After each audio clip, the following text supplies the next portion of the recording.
It's time for a Drunk Talk TV Music Industry News Desk Report. Strap yourself in for where prohibited batteries not included, not available in the state of shock.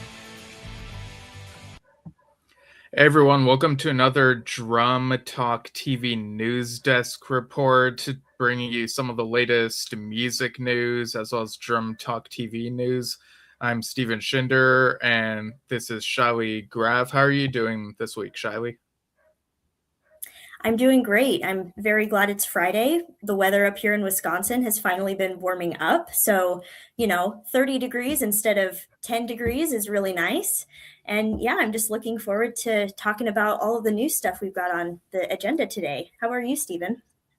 Pretty good. The weather has been kind of weird, though. It's February, but it feels really warm here. But that's California for you, just keeping us on our toes here.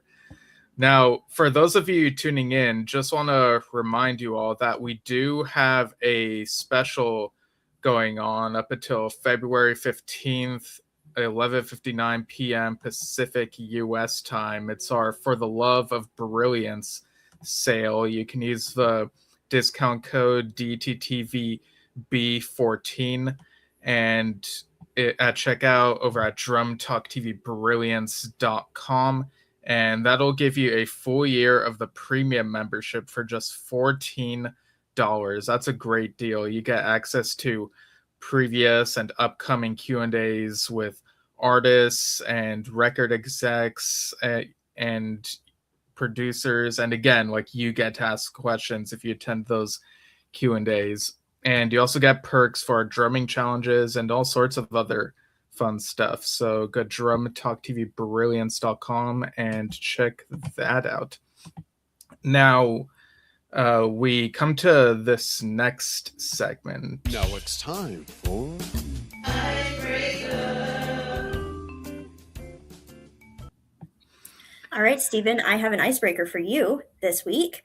Now that it is officially February, first news desk of February, do you think that there is a track or an album that you feel represents your January or the beginning of 2026 for you?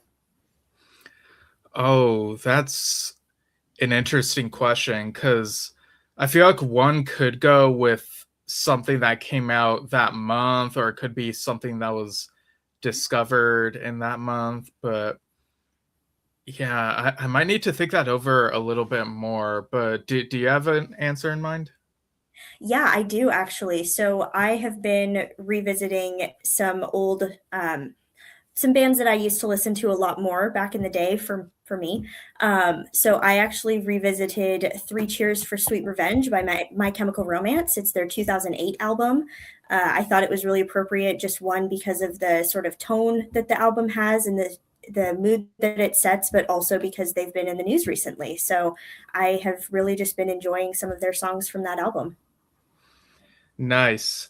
Yeah, I think for me, it might just be the Yes Symphonic Live, live album from 25 years ago, but because it's had its re-release, and so I've been super aware of it being re-released.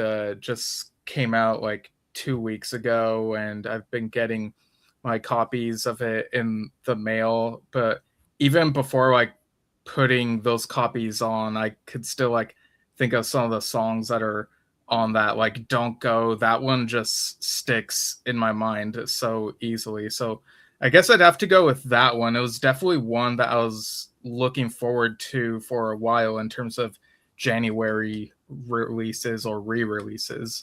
But yeah, that's a great question. Thanks for that one, Shiley. Yeah. All right, so moving on. Time for This Day in Music History. One out the whole week because we'd be here forever.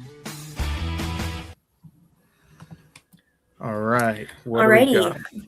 On this day in this day in 2014, Smells Like Teen Spirit by Nirvana was named as the greatest song of all time by NME. It was one of the last songs written for Nirvana's breakthrough album Nevermind, which was released in 1991. The rest of the top 5 tracks named by NME were Last Night by The Strokes, How Soon Is Now by The Smiths, I Feel Love by Donna Summer, and Love Will Tear Us Apart by Joy Division. Nice. And also on this day, February 6th, 2005, Eminem was at number 1 on the UK singles chart with Like Toy Soldiers, his 6th number 1. The track featured samples from Toy Soldiers by Martika and 50 Ways to Leave Your Lover by Paul Simon. Yeah, that Paul Simon track actually got on my radar like a couple months ago during one of our drumming challenges, funny enough. So there you go. Very interesting. Going back to 1982, the Jay Giles Band started a 6-week run at number 1 on the US singles chart with Centerfold, the band's only US number 1. It also became a UK number 3 hit. The band's album Freeze Frame started a 4-week run at number 1 on the US album chart on the same day. It's always really interesting when two things like that coincide, when the album starts running and also a single starts running. It's very, very fun. Yeah, lots of stuff going on then. And in 1971, Led Zeppelin announced a small UK club tour, which would see the group playing universities and small venues with ticket prices at 12 shillings. Zeppelin manager Peter Grant said, quote, "We decided to do the clubs and forget about the bread and the big concert halls," unquote. That's interesting there, because I feel like once certain bands, you know, even just like legacy bands, once they were like decades into their careers, they would kind of want to do small clubs instead of the bigger places. Of course, here Led Zeppelin is early in their career, so there's definitely a time for the clubs for performances. Yeah, definitely. I mean, I can imagine playing for stadium after stadium can get a little bit lonely, and having those more intimate club appearances can be more fun and help the band feel more connected to their audience. Going back to 1967, Pink Floyd were photographed for the weekly British girls magazine Jackie. The magazine was the best-selling teen magazine in Britain for 10 years. The best ever selling issue was the 1972 special edition to coincide with the UK tour of American singer David Cassidy. It's really interesting to see how fan culture has changed and also not changed in the past several decades. You know, magazines were how people were getting their fix for their favorite celebrities. And now we've got the internet and still magazines and all of that. So it's really fun to see those changes. Yeah. And in 1965, the Rolling Stones' second album, Rolling Stones No. 2, started a 3-week run at number 1 on the UK charts. The album followed its predecessor's tendency to largely feature R&B covers. However, it did contain 3 compositions from the still developing Mick Jagger, Keith Richards songwriting team. Yeah, some of those bands around that time would include cover tracks on their earlier albums. It's kind of an interesting trend there. Yeah, and jumping back to 1958, George Harrison joined Liverpool group The Quarrymen. The group was named after John Lennon's school and featured Lennon, Paul McCartney, Len Gary, Eric Griffiths, and John Lowe. So there you go, the sort of beginning of the Beatles, big 4 right there. Right, those origins. Okay, now moving on. Let's see what's in the news at John Talk TV. Yeah.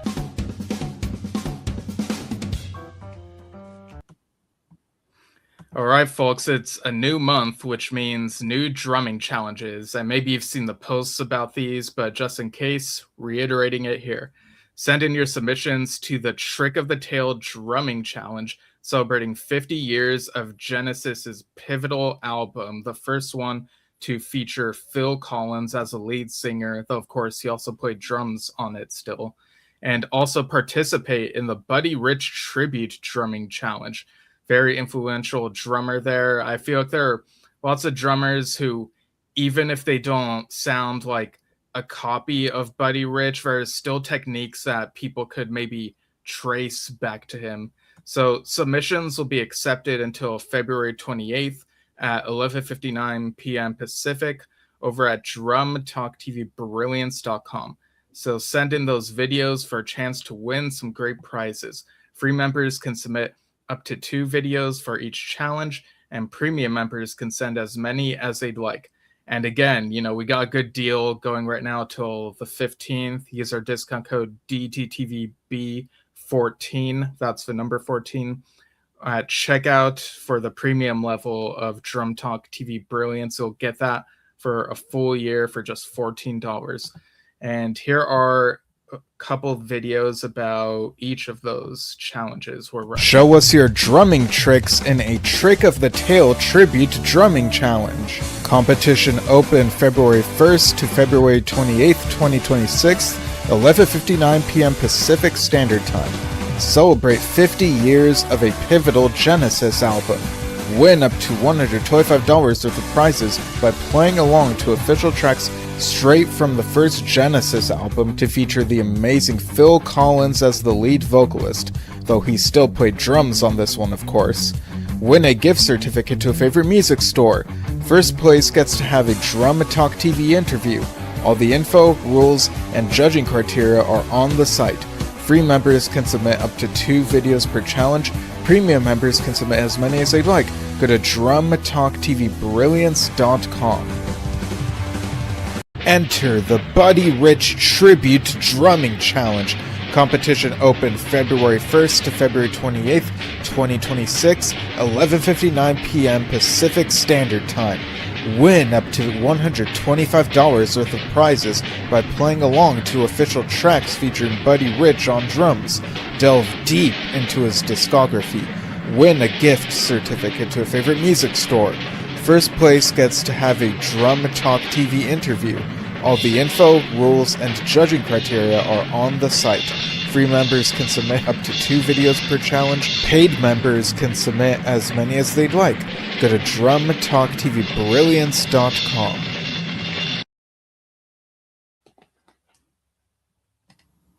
Definitely some fun stuff happening there, so don't forget to go check that out. Also, this week, we hosted our B-Sides of Singles game show. If you missed this one but want in on a chance to win prizes, our next game show is coming up on Tuesday, February 17th at 6 p.m. Pacific, 9 p.m. Eastern U.S. times. Head on over to drumtalktvbrilliance.com, go to the events page, and RSVP for the Love Songs themed trivia night. Alternatively, keep an eye on our Facebook events page to RSVP. Either way, you will get a link sent to your inbox the day of the show. This game is brought to you in part by Medley Merch, fun merchandise for music fans. You can see what they have at medleymerch.com. Here's a video about one of their products. What concert would be your first entry if you had an ultimate concert journal? Your most recent concert? Your next concert? Or would you go way back like me and enter your first concert? For me, it was Led Zeppelin. Now you can with the I Was There Personalized Music Performance Diary Premium hardcover book. This is for all live music fans who experience live shows from clubs to stadiums. And what an amazing keepsake, and it makes a great gift. Use Drum Talk TV 25 at checkout for a one-time 25% discount, so load up. Get yours now via the link in the post. Yeah, so definitely check that out over at medleymerch.com, those products. And keep an eye out on our events calendar at drumtalktvbrilliance.com for upcoming game shows and stuff. On Wednesday, we welcomed Pat Mastelotto for an interview. He drummed for bands like King Crimson, Stickman, Mr. Mister, Komara, and several other band credits under his belt. This is a really fun conversation. He and Dad talked about gear for quite a while. It was really cool. And this was an interview we were trying to schedule for a while. I had met Pat at the Stickman concert at the Baked Potato last summer. Really nice guy. We chatted a bit and finally got that scheduling aligned. And yeah, it's definitely a fun conversation. So go check that out. We also had the 2025 game show champion, Elliot Goldberg, on for a vlog about how radio airplay has changed over time. If you missed either of those shows, they're archived on our socials. Go to Facebook, YouTube. They're at Drum Talk TV. They're pretty easy to find. Yeah, those definitely sound like fun interviews, so go check those out. On Thursday, we had Joe Meckler on for an interview where he and Dan chatted about the upcoming Delaware Drum Show. There will be clinicians, vendors, and more you'll want to check out. Here's an awesome drumming video that also includes info about that event.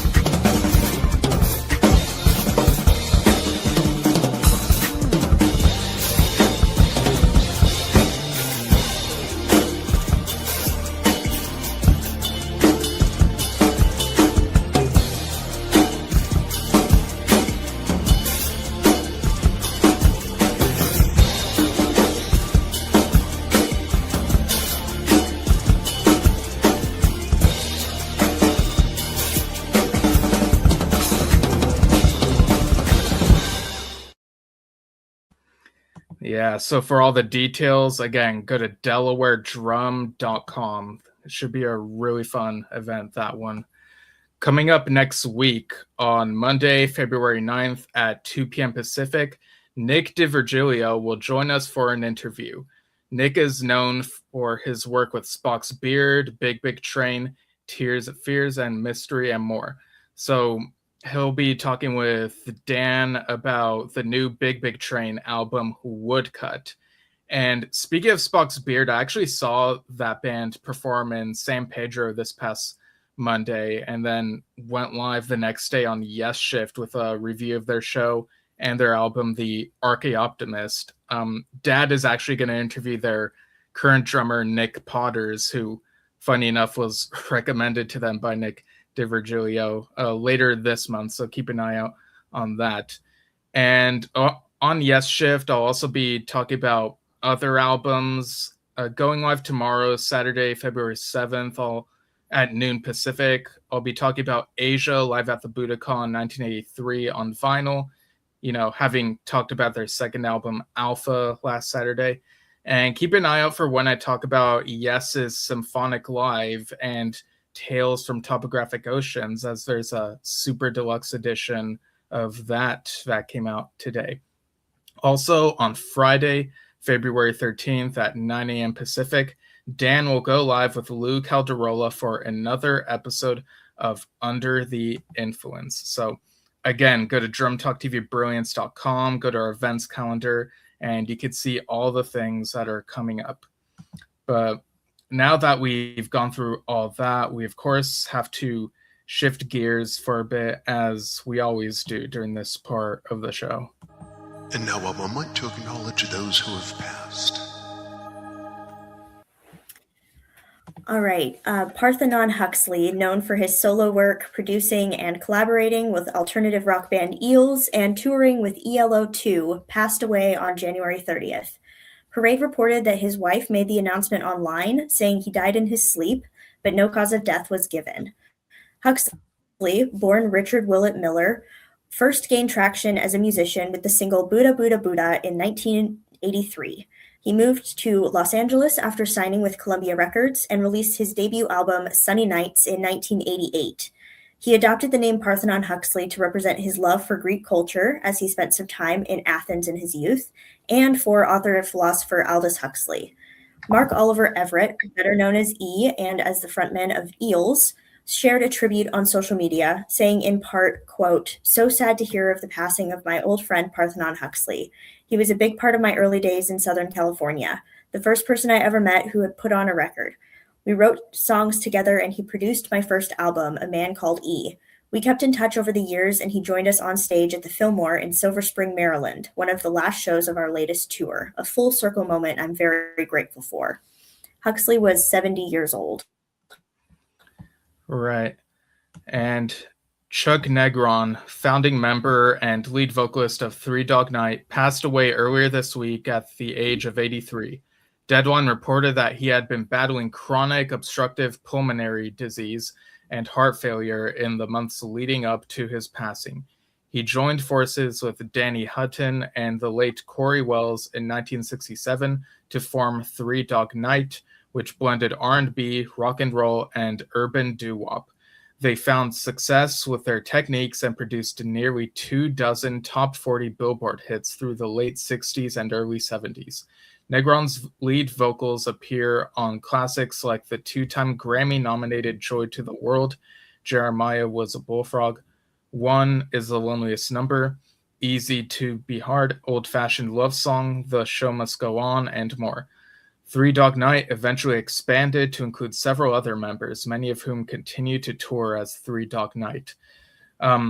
Dan and Elliot actually talked a little bit about Three Dog Night during that vlog about radio airplay the other night. So yeah, and again, a couple of these hits I've definitely heard, so it's quite a legacy there.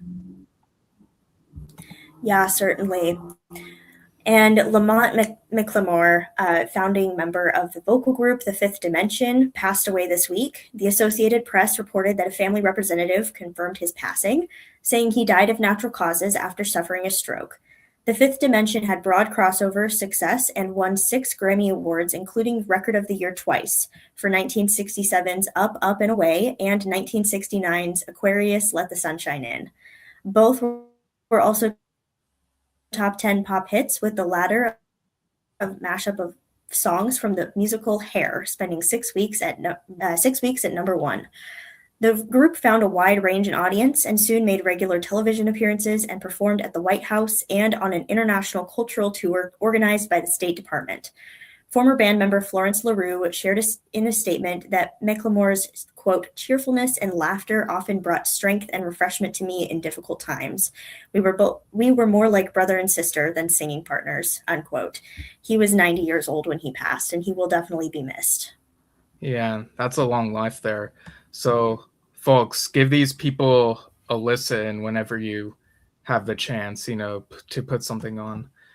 All right, so now we move on to some other stuff that's going on at the moment in music. Now let's see what's been going on this week in the music industry. Two vastly different musical acts hit the same milestone this week. Billboard reported that both The Weeknd and Kiss joined YouTube's billion views club with visuals uploaded in 2020 and 2019, respectively. This is The Weeknd's 7th entry to the club with Blinding Lights, which also topped the Billboard Hot 100 chart for 4 weeks. Kiss's video for I Was Made for Lovin' You was the band's first entry to the club, and while it was filmed in 1979, the video was posted to YouTube only 6 years ago. The song saw success on the Billboard charts long before entering YouTube's club, peaking at number 11 on the Hot 100, while its album Dynasty reached number 9 on the Billboard 200. That's very impressive right there. And yeah, very different acts, but their music resonates with a lot of people. Yeah, definitely. Very exciting news for both of those acts. All right, Slipknot fans will soon get to hear a different side of the band members. Parade reported that after a delay, the heavy metal band announced that their upcoming project, Look Outside Your Window, will be available on April 18th of this year, exclusively on Record Store Day. The tracks were recorded in 2008 and were different from the band's usual sound. This project will not bear the Slipknot name, but members Sean Clown Crayon, Corey Taylor, Jim Root, and DJ Sid Wilson are behind the 10-track creation. The statement read in part, quote, created during a chaotic time in our shared history, the songs were born late at night in a house on a farm in the middle of nowhere. They continued, quote, there are no rules, only ideas would come from anywhere. Subtle drum loops, bits of organ or abstract guitar noises, even samples of frogs or crickets. Guided by emotion and instinct, we let the sounds themselves point the way, unquote. This is very exciting. Again, it sounds like something completely new for the band, so it'll be very interesting to see what they come out with.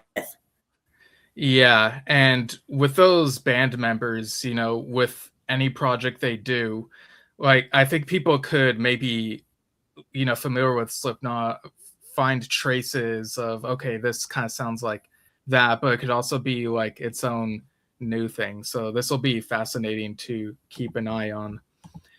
European metalcore band Malevolence took to Instagram on Wednesday to say that they will be co-headlining a North American tour alongside band Guilt Trip this spring. Parade reported that special guest Chamber will join them as their opening act.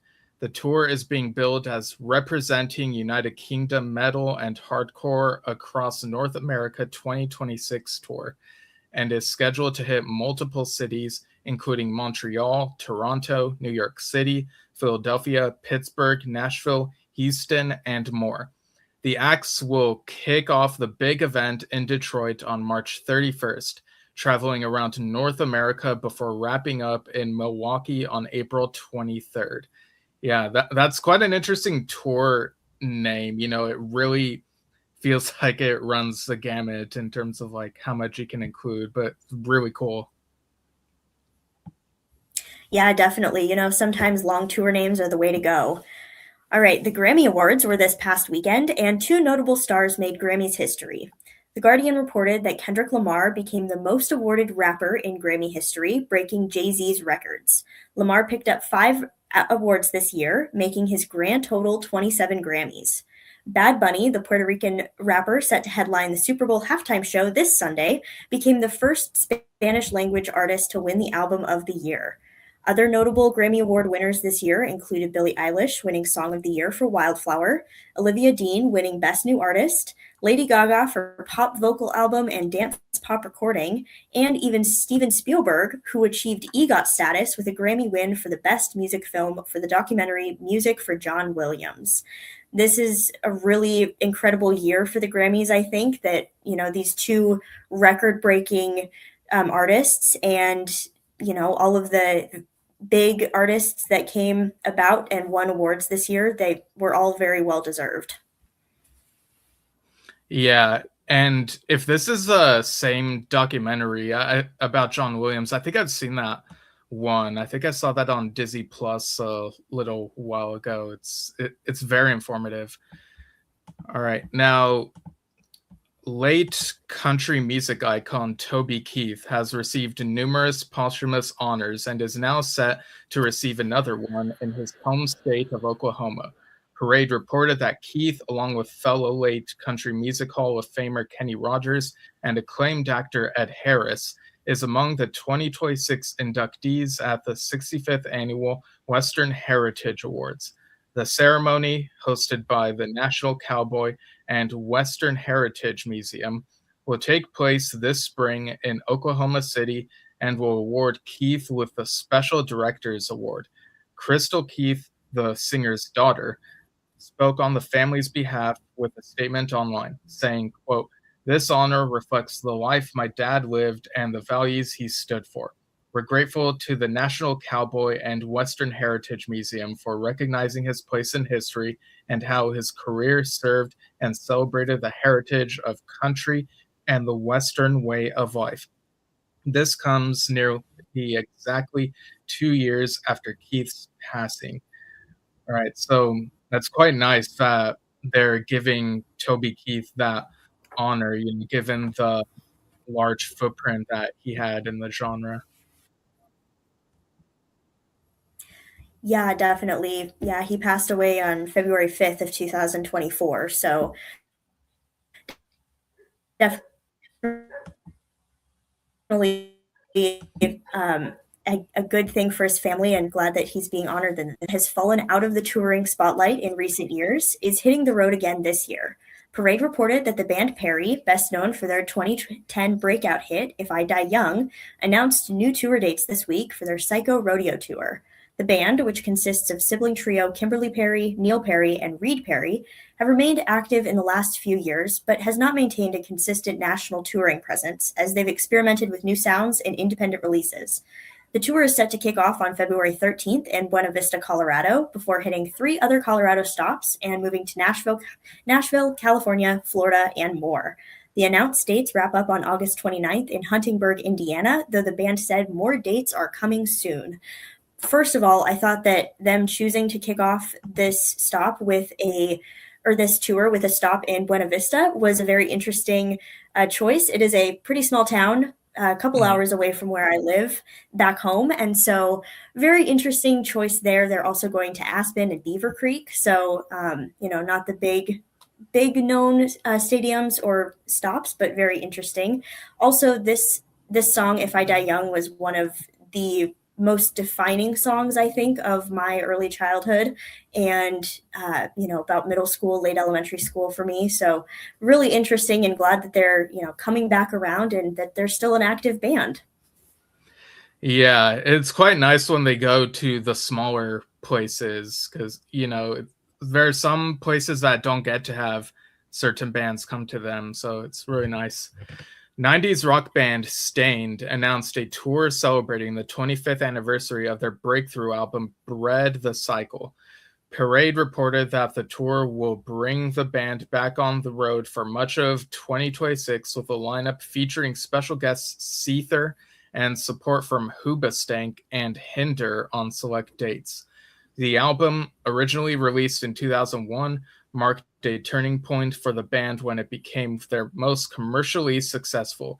It produced several hit singles, including It's Been a While, Outside, and Fade, and went on to achieve multi-platinum status in the US. The tour will start on May 7th in Daytona Beach, Florida, and run through October, wrapping up on October 19th in Austin, Texas. That's really cool news. I'm sure I've listened to some of their stuff at some point, and these other acts that are mentioned here, like Hoobastank, I remember their song The Reason. That's quite a classic there. So yeah, really great touring plans here. Yeah, definitely very exciting news.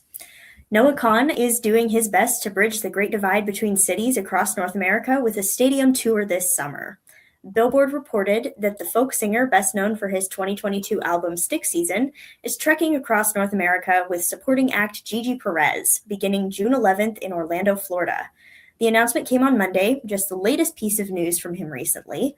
In late January, the singer announced that his next album, The Great Divide, is coming in April and dropped the title track and lead single.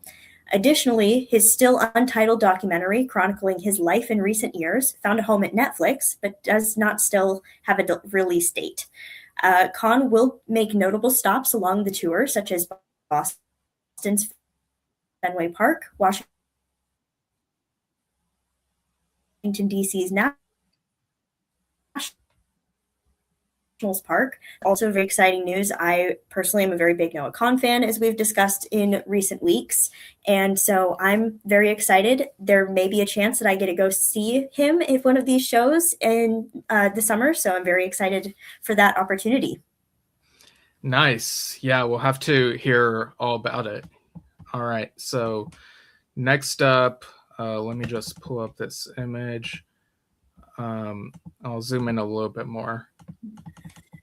All right. So John Ritchie, former 1980s Exciter guitarist, announced his debut album with his new band Power Range this week. Parade reported that the announcement came Monday morning and that the album, titled Beast, is slated for release on April 24th. The band was formed in late 2024, consisting of two past Exciter members, Ritchie and vocalist Jacques Ballinger, former Witchkiller bassist Todd Palon, and drummer Lucas Derry. Ritchie has been adamant that this band is exploring new sounds, saying, quote, "Well, with this band, I didn't want to be another Exciter. It was time to move on. Even though Exciter was based around my guitar style and it was a successful formula, I wanted to start from scratch and start all over again," unquote. The album features 8 tracks and was expected to be available for a pre-order this week. So that's very interesting news. Whenever certain bands get known for a particular style, and some of them go on long enough to even change their style. So, fans might be like, why can't they be like they were back then or whatever? And on the other end of the spectrum, you have people from certain bands trying to form a new one, but not trying to sound like the old one so that it can have its own identity. So I'm really curious to hear how this whole thing evolves. It should be interesting. Yeah, definitely. Very exciting news there. Okay, singer, songwriter, and winner of American Idol, Kelly Clarkson, announced earlier this week that her talk show, The Kelly Clarkson Show, will be ending after 7 years. Parade reported that Clarkson took to Instagram with the news, saying in part, quote, "This was not an easy decision, but this season will be my last hosting TKCS. Stepping away from the daily schedule will allow me to prioritize my kids, which feels necessary and right for this next chapter of our lives," unquote.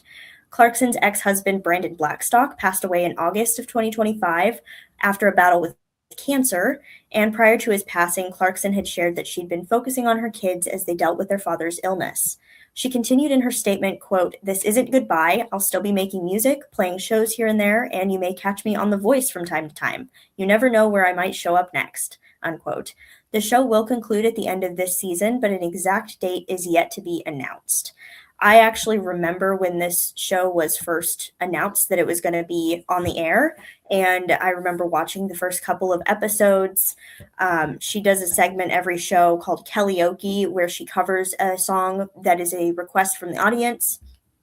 And, people are really, really hoping that she keeps that segment. From what I read, they really enjoyed that and want her to cover more songs because she just is a powerhouse. So, I completely respect and understand her decision to take a step back and take care of her family, of course, but I'm glad that she's still going to be doing music in the future. Yeah, definitely. She's got to do what feels right. So it's good decision making. All right. Blues rock band The Black Keys is releasing a new album this year, keeping up with their loose pattern of releasing an album every year. Pitchfork reported that the album, titled Peaches, is expected out May 1st via Easy Eye Sound/Warner.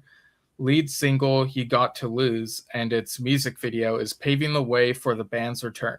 The album is billed as the Black Keys at their, quote, most natural, unquote, since their 2002 debut, The Big Come Up. Peaches is the duo's 14th album together overall and came about from, quote, just jamming, unquote, while singer-guitarist Dan Auerbach was caring for his dad, who had been diagnosed with esophageal cancer. He said in a press release, quote, "We weren't making a record, we were just jamming, like this is for us. Really primal, in the moment when all the nerves were raw, just kind of screaming. We were going through a lot, trying to lift our spirits," unquote. Yeah, sometimes you hear these stories about how, people can just jam and it can really feel like something. So it sounds like, it could be like very cathartic. So this should be a really interesting album here. And also, fun fact, my roommates have a dog who's named Peaches. So I keep thinking of that, a German Shepherd, while reading the album title. So there you go. Oh, that's super cute. Yes, it very, very interesting to see what happens. Like you said, it will probably be very emotional and representative of their most recent era in their life. So very exciting. We've also got some exciting news for Fall Out Boy fans this week. That includes myself. Their classic track, Sugar We're Going Down, hit 1 billion streams on Spotify this year, 21 years after its release. Rock Sound reported that this is their second song to surpass 1 billion streams after Centuries hit the major milestone in May of 2023.